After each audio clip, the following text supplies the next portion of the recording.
Sir Nison, isa namang tricycle driver sugatan sa nangyaring pamamaril dyan sa Sultan Kudarat, Maguindanao del Norte kagabi.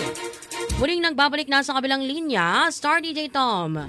Sugatan ang isang tricycle driver matapos pagbabarili ng hindi pa nakilalang sospek sa Sultan Kudarat, Maguindanao del Norte kagabi. Kinilala ang biktima na si Albino Villasoto Giamad, may asawa na sa hustong taong gulang at residente ng Barangay Poblacion 7, Cotabato City. Naganap ang insidente bandang alas 6:50 ng gabi sa bahagi ng Cruising Pinaring Barangay Limbo. Batay sa paunang imbestigasyon ng Sultan Kudarat Municipal Police Station, sakay ng kanyang tricycle ang biktima nang bigla na lamang siyang pagbabarili ng sospek gamit ang hindi pa matukoy na baril pagdating sa lugar ng insidente. Nagtamo ng maraming tama ng bala sa iba't ibang bahagi ng katawan ng biktima at agad na isinugod ng mga sibilyan sa Cotabato Sanitarium and General Hospital para sa agarang gamutan. Agad namang rumesponde ang mga otoridad ilang minuto matapos may report ang insidente at nagsagawa na ng crime scene processing sa tulong ng SOCO. Sa ngayon patuloy naman ang sinasagawang dragnet at hot pursuit operation ng pulisya para sa posibleng pagkakaaresto ng sospek